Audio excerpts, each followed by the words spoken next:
Hi guys. This video is a pretty big deal. It's the first video I've been able to do in months, and some of you know that I've been housebound and pretty much bedbound for a couple months now, but some of you don't. So this is a really big deal. I wanted to come on and start sharing some of my gifts and lessons and just an update because a lot of you have wondered what's going on and I just haven't had the capacity to share much. So I wanted to come on and share a few things. One, there's always a gift in pain and suffering. And I think that's something that as a society, we forget to talk about.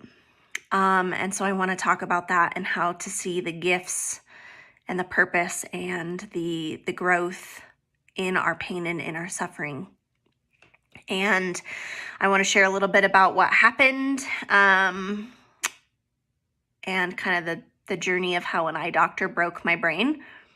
And then I want to start talking about how to advocate for yourself, because this is also something that we are not taught in our society. And it's probably the most important thing I could teach anybody to do, because if we can advocate for ourselves, it doesn't really matter what it ends up looking like or what we need. It means that we can take care of ourselves and we can navigate this life and we can get what we need and figure that out no matter what's happening. So I'm going to talk about just the ways that I have learned we have to advocate for ourselves, and I hope this helps you. So,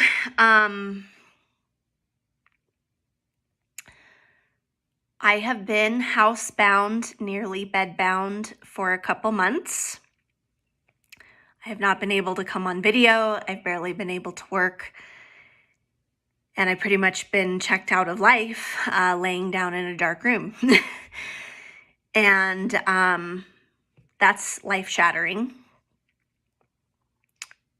and mentally, emotionally, physically, spiritually shattering. And that's okay.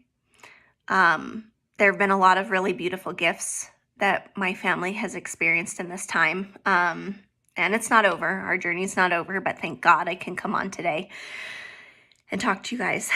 And I hope I don't crash, because you might see me melt down if my brain fatigues. So I just wanted to give a reminder. I gave notes. That's why I'm looking over there to myself. We know this, but it is so easy to forget when it counts, that all things really do work together for our good. I don't care what your spiritual beliefs are. I would say that it's possible that they can all work together for good because of how we learn and grow. And I think that's the biggest thing, is that regardless of what we're facing, the number one question I have had to ask myself at my breaking points is, am I willing to learn and grow through this? Am I willing to learn and grow through this? Learn and grow about myself, learn and grow in my family, learn and grow spiritually, learn and grow just through having this life experience, which is not easy. For things to work together for good and us not just to stay stuck in a miserable plot of life, whatever that may be, we really do have to be willing to learn and grow. And I know we like it when life is easy and things are going our way and we feel like we are, if I close my eyes, it's just to give my brain a break. I know that we like it when things are easy and are going our way, and most importantly, when we feel like we are on top of it and we're doing everything that we can and we're crushing our goals. But to be honest, we do not get the gifts of soul growth when things are easy. Diamonds are made under extreme ongoing pressure. And that's where we have a fight between our minds and our hearts, or our ego and our soul. Is we think we want it to be easy. We think we want life to just continue to improve, over time and get better and better and better. Or we think we want life to just stay as is because that's the easiest thing that it could possibly be. But life is up and down. And that really is by design, and it is for our best interest and our highest good. And we have to be willing to learn and grow through the ups and downs. And the best thing that I have done for myself in order to get the gifts, in order for my family to get the gifts of this time, is to not give up on myself, and B, to embrace that life is the ups and downs, that is life, and how I choose to navigate myself and embrace the ups and downs of life are actually what make the difference. Am I going to get the gifts, the gold, the diamonds out of this challenging crucible in my life, or am I going to check out and look to everything outside of me to give me comfort and to cope with it?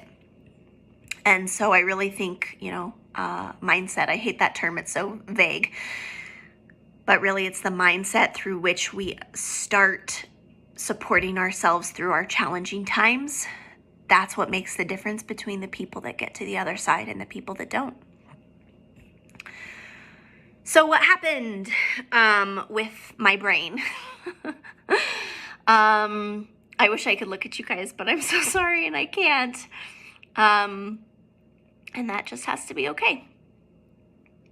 This feels so vulnerable right now. Because I'm not all put together. I'm just a beautiful disaster. So an eye doctor broke my brain. And I went to the eye doctor. Here's the short story, which will probably go long because I know I'm full of a lot of words. I went to the eye doctor. They misdiagnosed me with double vision and prescribed me glasses. By the end of the first day, I had a migraine, and I just figured it was taking time for me to adjust to the glasses. By the second day, I went in and got them adjusted a little bit, and then by the end of that second day, I pretty much had a full-on panic and anxiety attack. I didn't even realize it. I'm not somebody, I used to have anxiety in my past, but all of that is resolved. So I didn't register that I was having anxiety. I went in and I said, I'm having a hard time with the glasses. I feel like they're making me see double. I feel like something's wrong. I can't see clearly. I'm really I was incredibly disoriented. I couldn't even hardly walk by myself.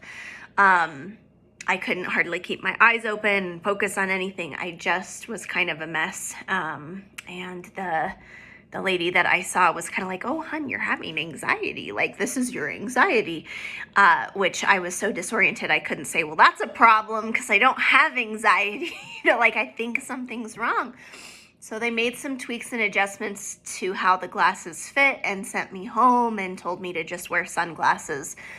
So over the period of 2 weeks, I went back a few times to get some adjustments. I was very much struggling, started having headaches. I pretty much deteriorated in those 2 weeks. I was non-functional by the end of those 2 weeks. And what I mean is if I saw sunlight, so it's really big. I'm sitting in this room because there's natural light. It's really a big deal. I have been in the dark because I couldn't handle sunlight. So sunlight would hit my eyes and my brain would go to mush and I would sob, like cry for no reason. Not like I was thinking anything to cry about, but because I couldn't control it. So I uncontrollably broke down in tears. I call it puddling. And I would puddle many times a day. So I would live in a dark room that my husband made me with a blanket over the window while wearing sunglasses. and would just try to take care of myself with baths or a warm blanket or a rice saw, like warm heat pressure. That was kind of all I could do, like quiet darkness. That's what would help my symptoms calm down. So after I had sat that morning with a blanket over my head, because the light started seeping in, just puddling, couldn't do my makeup, would have extreme anxiety without that. I was trying to wear the glasses because they told me to. I was just a complete mess. I called the doctor. I said, I need to speak with the doctor, not the assistant. I am completely non-functional. I'm living in a cave. And all I had heard from the assistant was kind of like, oh, like, yeah, it's like hard to heal. I do not think she had the awareness of what was going on or was listening to my my symptoms, because that's not normal for prism glasses. I should have adjusted in about 4 days. So I was doing research, talking to my friends and family. We're all like, something is wrong. And, got in with the doctor again. He prescribed a new prescription, which by the way, still hasn't come. It's been like 6 to 8 weeks since he prescribed the new glasses. And he said, just keep wearing the ones you have until the new ones come. Do the best you can. That's all I can do. So I continued to deteriorate. I had vertigo, which is like dizziness and nausea, feeling like I'm on a boat, feeling like I'm not in my body, feeling like I can't feel my body, feeling like the world is spinning or I'm spinning, feeling dizzy and disoriented. I couldn't drive even if I had my eyes closed or was under a blanket. I would feel the motion of the car after we had stopped, like my brain completely broke. Sounds, noise, my eyes couldn't track movements anymore. I mean, this completely wiped me out of life.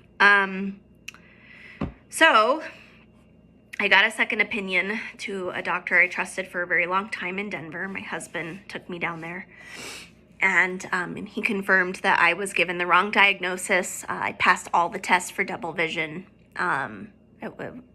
with flying colors.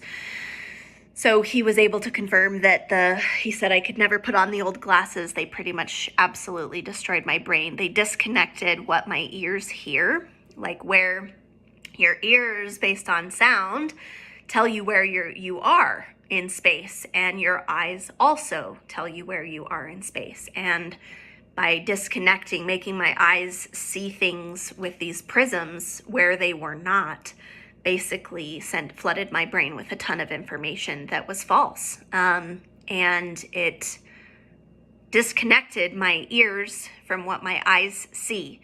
So that's like worse than double vision. I tell people it's like quadruple the information, because my eyes are both seeing something different because of the way they did the prisms, and then my ears are hearing something different than that. So my brain literally didn't know where I was in myself, and it didn't know where I was in space, and it couldn't process all of that incoming information. It was pretty much like sending quadruple the information into my brain all at once. So he spent 5 hours examining me to try to figure out what the original prescription was that I needed, in addition to the corrective prescriptions that I need to fix how my brain was injured now. My brain and my eyes and my eye muscles. So he did that. I have 2 pairs of glasses now that I switch between depending on what I'm doing, and I have 3 additional therapy color pairs of glasses that I have to do color therapy with to help fix my brain. I've been in my new glasses for a couple weeks now. They came within a week and a half, so I didn't have to wait 8+ weeks. And the adjustment period has been really rough, but I am improving steadily every day. To give you guys a perspective, because I realize nobody gets what this has been like, because glasses aren't supposed to break your brain like this. But after 24 hours of stopping the old evil pair of glasses, my eyes and brain started adjusting back to whatever, I guess reversing back. And I felt like I was over here in my body. It's the craziest sensation. I felt like I was like over here, and I was only in half my body, like my whole body was shifted over to the right. I had a friend stay up with me from about 11 to 3 a.m. because I had the spins, and I felt like a candle in my own body wobbling. And I was trying to touch my body so I could like figure out where I was, like, because it was so disorienting. And I remember saying that I could feel my face was soft, but other than feeling soft, my face felt really far away, like it was really far away in this black void. Sounds nuts, I know. But we figured out how to help me, doing different brain exercises, and finally what helped me calm down, and I did that from 11 to 3 to get through that night, was to rub my hands and my feet. And so then I got a massage gun to vibrate my hands and my feet, and that stimulated a part of my brain that was broken, to help my brain know where my hands and my feet were. So all the meantime, that this is going on, of course, God's shaking up everything that needs to be exposed and brought to light, in myself, in my husband, in our marriage, in our family, regarding, what is your purpose? Where are you on track with that? Are you checking out or showing up to the best of your ability in the reason why you're here on the planet and how you're supposed to be serving others?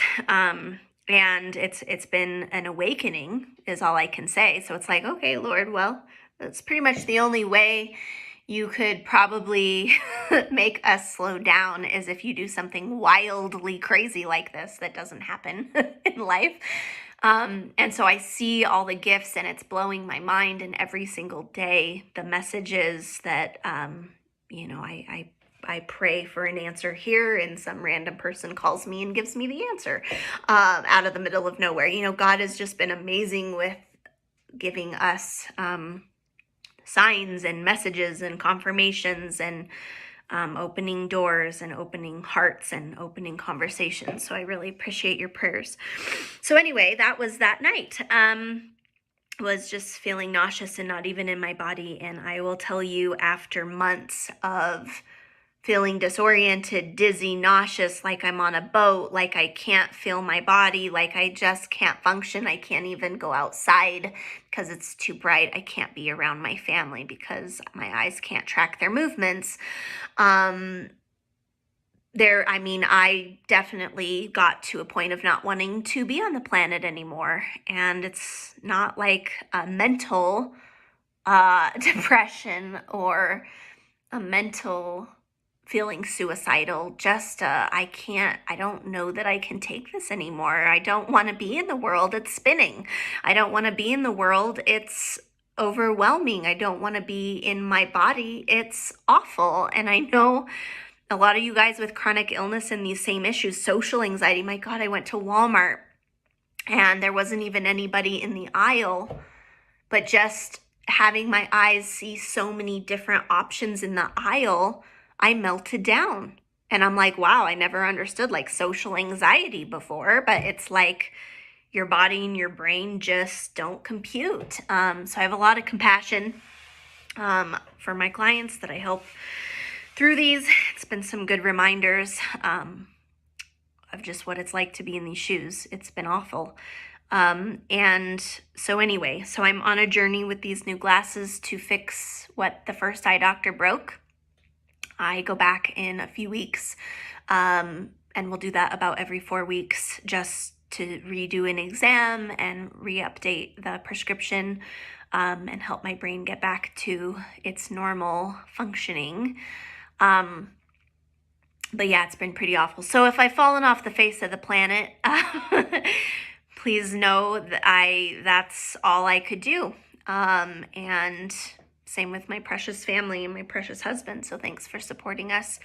It has definitely been a mental, emotional, physical, and spiritual journey. And I'm really excited to start sharing the gifts and the lessons in it and everything that's opened up for me, which has been a lot of things more than just the eyes, as I'm sure you guys would anticipate if you know me well. But I'm gonna start sharing a lot about that, because there's no way that I'm going back into life the same person as I went in with this, spending 2 months pretty much by myself with God. So what I want to talk about, what are the lessons? The lessons in advocating for yourself, I think, are really important. I will share more over time, but some of them came to my heart today to share. One is you cannot be run by fear. And I think that's the biggest place that we as humans go, especially when we are dealing with debilitating, frustrating, ongoing symptoms or a mystery issue, or what our doctor or eye doctor or our professionals or our holistic providers, whatever they're telling us to do, we're doing, and it's not working. I think the first thing that comes up is like a meltdown of fear. And if you're spiritual, we'll say God has not given you a spirit of fear, but fear comes from the ego mind. Fear is never our truth. Fear is a protection mechanism, a survival mechanism of our animal brain. It's like a reflex, and it is specifically designed to hold us back. And so before I could start navigating and advocating for myself, I actually had to come out of fear, and I had to get really grounded in myself and in my experience and really honest with myself, almost logical.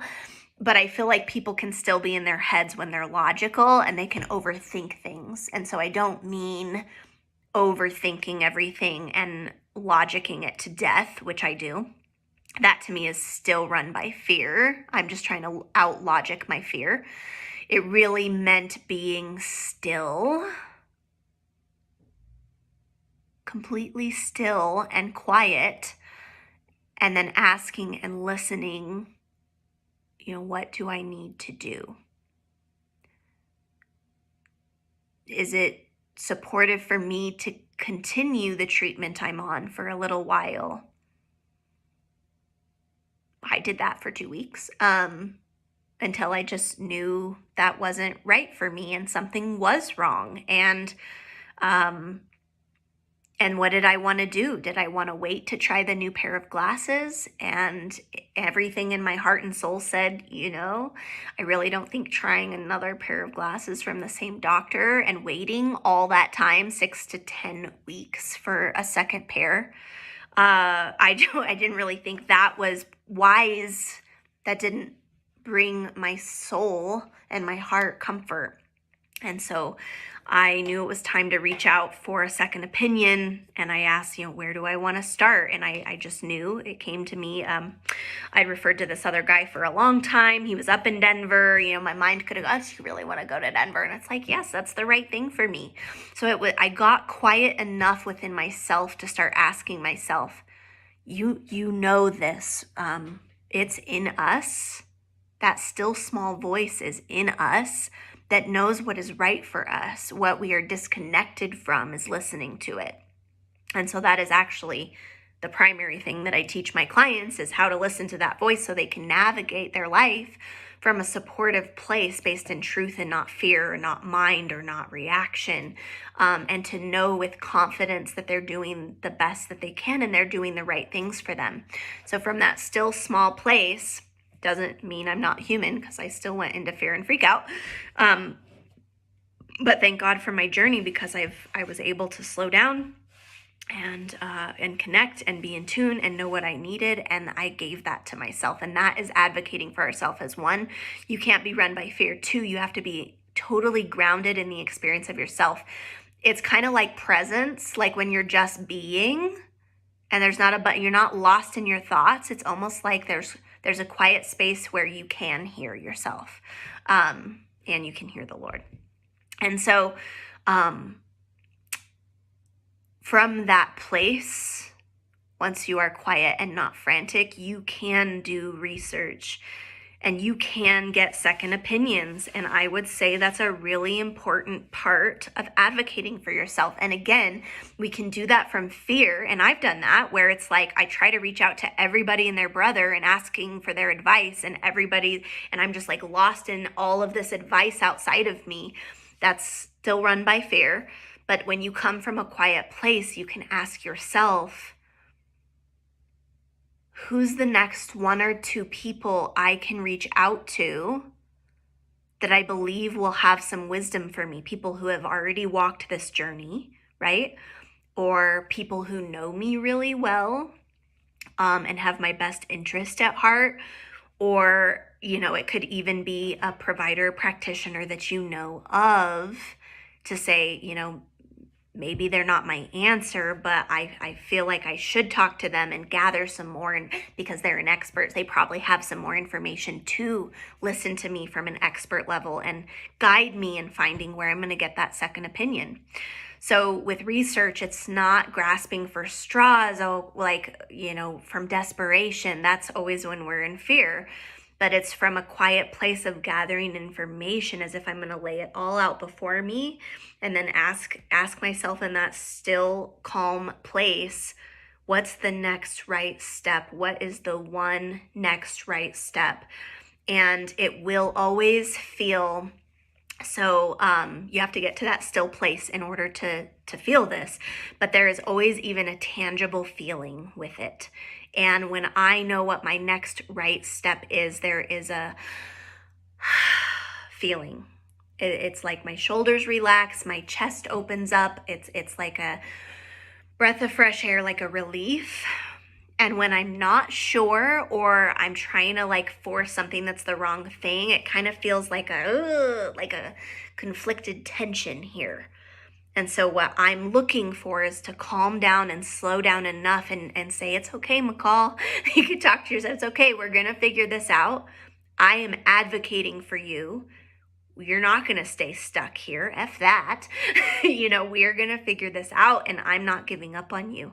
I know you're going to be okay because I'm going to be with you every step of the way. We have to be there for ourselves. From that place, then we can lay out all the options in front of us. We can honestly look at each of them and is this most supportive? Is this next step most supportive? And you will know. If you slow down enough in yourself, you will always know what it is. I get that that's hard to do. It's taken me years to practice and develop the skill in myself to do that. It takes my clients a lot of months of hand-holding to learn to do that. But I'm happy to be, people need advocated for every week. I have clients that are not being advocated for by their doctors, by their insurance companies. Just this week, I've been advocating for 2 other women in my life whose insurance company is not advocating for them, whose doctor's office is not advocating for them, and it's not okay. So I honestly teach people every single week how to advocate for themselves in the medical system, nonetheless, the holistic system, nonetheless, just life. So if you need help and tips, please use me as a resource. But you always know when you're honest and you're slowed down enough in yourself. And that's part of advocating for yourself, is learning to discern and know what's right for you and what's not right, and learning to speak up about that with calmness and kindness. So that's the other piece, is to go with what makes sense to you. Not from a frantic place of I hope it works, but from a calm place of, regardless of whether this is the end of my journey or not, this is the next right step for me. And I know that. And you can go with confidence and eyes wide open, not blindly, so that even when you're checking out that next step or that second opinion, you're still doing it with discernment.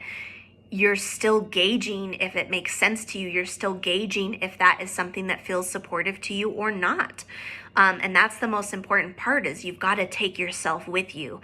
And we're not taught that in this society. We are taught to go blindly with the system.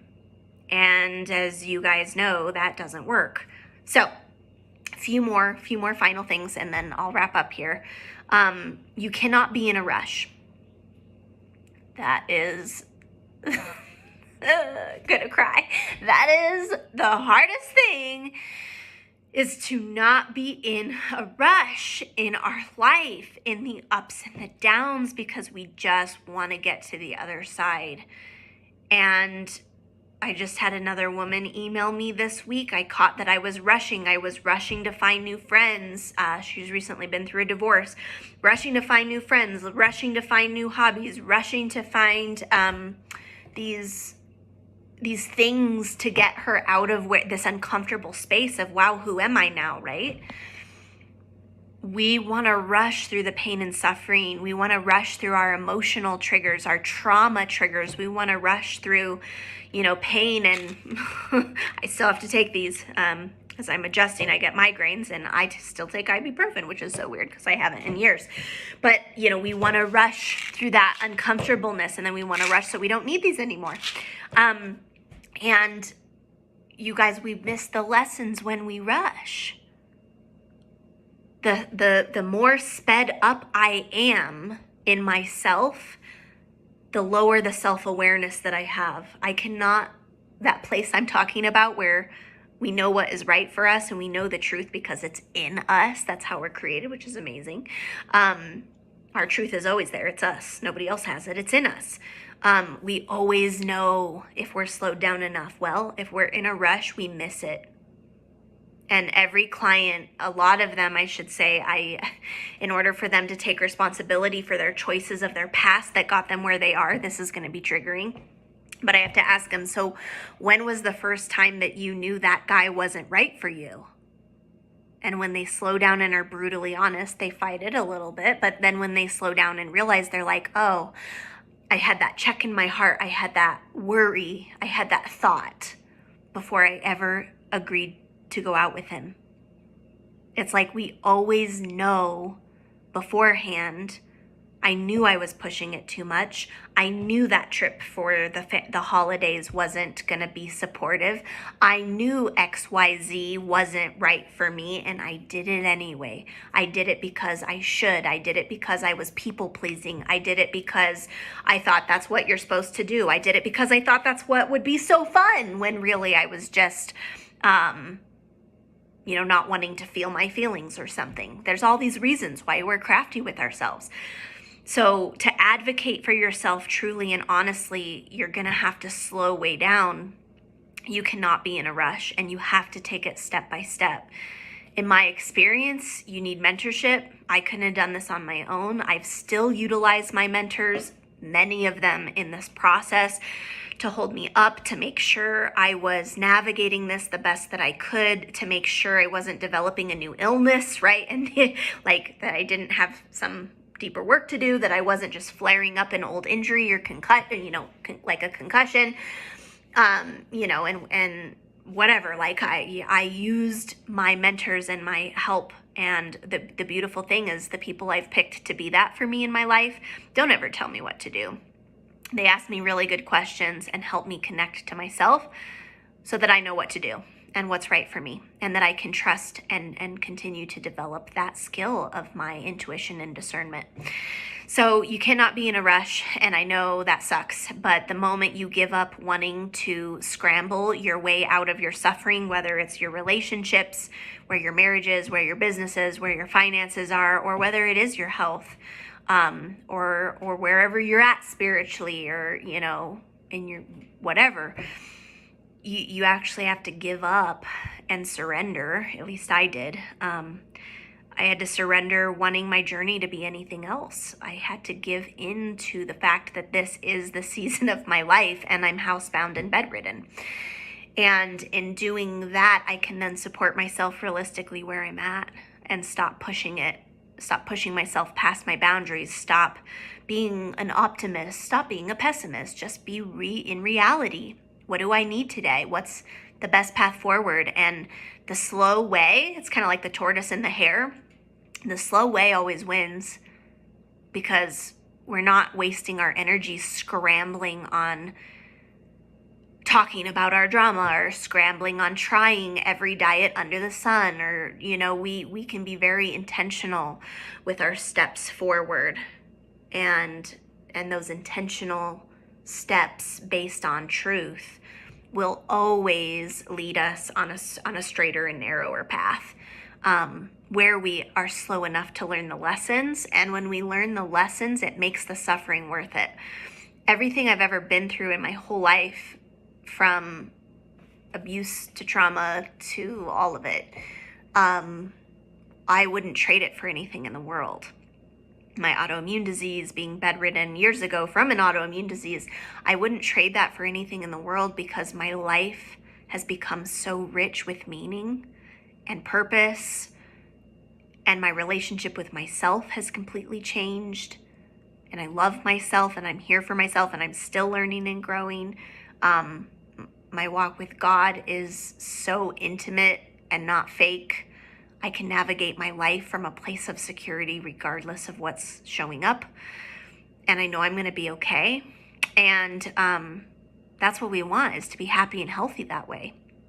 And I would have never gotten that if I hadn't been through the trials and the challenges. I wouldn't be able to empathize with people or help people save themselves, which I get to do every day at my job. It's beautiful. I wouldn't be me.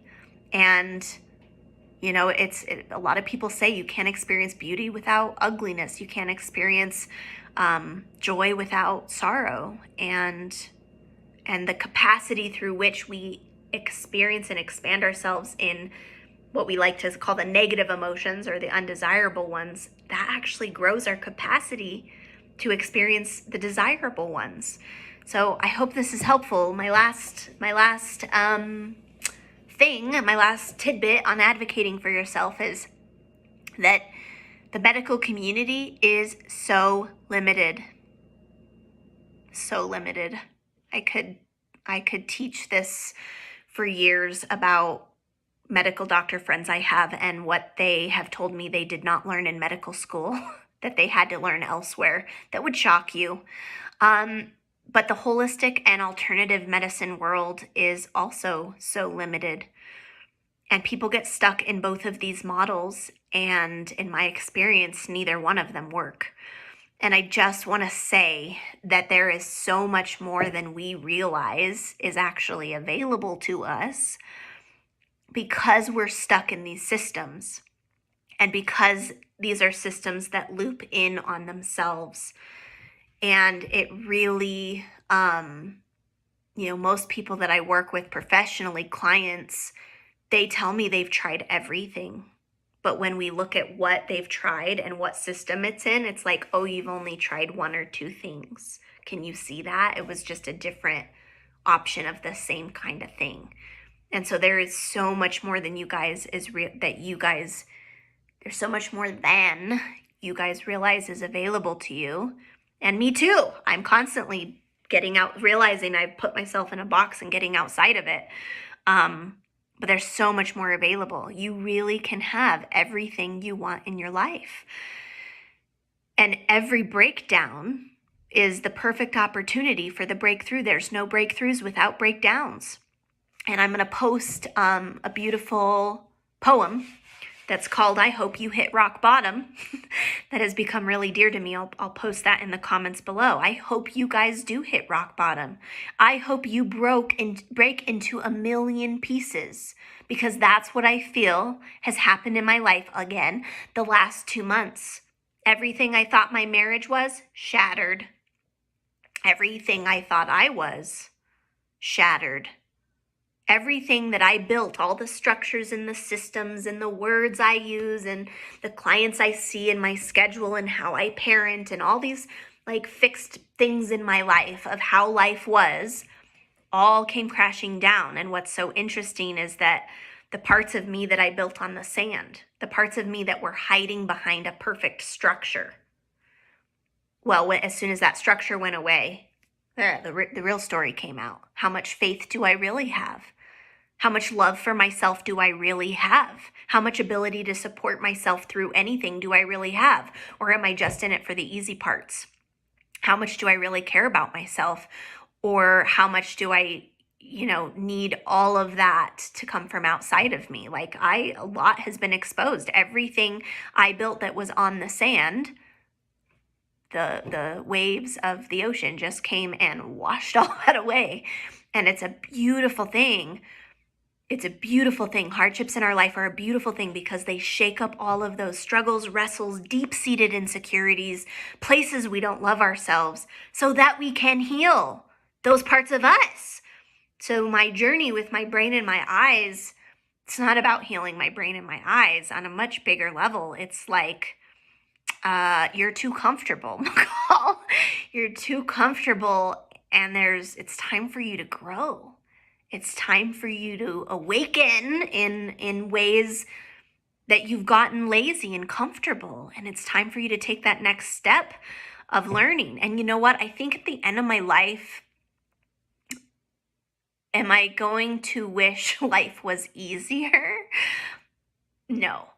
Am I going to wish that every challenge and opportunity would come my way so that I could become the best version of myself, the deepest spiritually connected version of myself, the most self-expressed, the most authentic version of myself, to leave the most impact in this life? I really don't think that's an easy, problem-free life. I think that's a life where my mom calls them tsunamis. She's like, yeah, I love praying for the Lord to just bring everything to light, or, God to like have his will be done. But I know that usually causes tsunamis. So yeah, I have to take that lightly. And so I love to say to my friends, to my clients, who pray or who have any spiritual connection, like, I don't pray for God's will to be done at will. I pray that it will be revealed to me as good, because it is good. It's whether I can see it or not. There's a difference between sight and vision. And having perspective grounded in truth and with purpose and meaning behind it is about vision. Being able to have vision and perspective through the ups and downs of life is what allows us to navigate it with emotional intelligence and not just be on the roller coaster, being tossed every which way, lost in our emotions. And yes, this is all a part of advocating for yourself. So the last thing, just to recap, I'll say all of them, is remember that there are gifts in the pain and the suffering. Everything works for good and can. Whatever you're experiencing now has the other side of the coin. You have to be willing to learn and grow. And we do not get these gifts of growth and healing when it's easy. For us to become diamonds, meaning the fullest expression of who we are as happy and healthy individuals, which is possible for us all, that's under extreme pressure. And the first thing is to not give up on yourself. The second thing is to advocate for yourself. And to do that, you cannot be run by fear. You must be grounded in your experience of yourself. When you are at that still and quiet place, you can start doing research. You can start getting second opinion. You can start seeking trusted advisors and mentors and having discernment about that. You can choose what makes sense to you, but you cannot do it. You cannot be in a rush about it. You have to be in it for the learning and growing. You have to take it step by step and support and love yourself through every step. And then you have to recognize that wherever you've been in whatever system or model, whether it's the medical community, whether it's the holistic community, whether it's your therapist or your marriage counselor, whatever thing that it is you're wrestling with, you're just in one box. And there is so much more than you and I realize is available to us that you really kind of got to smash the box. And I do pray you hit rock bottom, and I do pray the box shatters in a million pieces so that at the rock bottom, you can do this where you can put together the pieces in a way that is in alignment with your purpose and calling and your gifts and who you really are, so you can shine to the full light that you are here on this planet to shine with. So that's what I wanted to share. I talked twice as long as I wanted to. I appreciate your guys' patience with my words as always. And please, if you guys have questions, if you need support, if you want help navigating your insurance company, or if you want help navigating your doctor at your doctor's office and knowing what to ask for and what to say, or what treatment options are available to you, because they really don't tell you all of them, I'm available. If you want a different path of healing from your chronic issues, that's what I do all day long. But certainly if you're encountering anything else, like an eye doctor who breaks your brain, I now have a lot to share about that. So I love you guys. Thank you for your prayers. I still have many weeks and a couple months of recovery. I'm just so grateful that I could come on today and stare at a screen long enough to share with you guys. So for my full heart tears, happy awakening. And I hope you guys have a great day. Bye. Hi guys.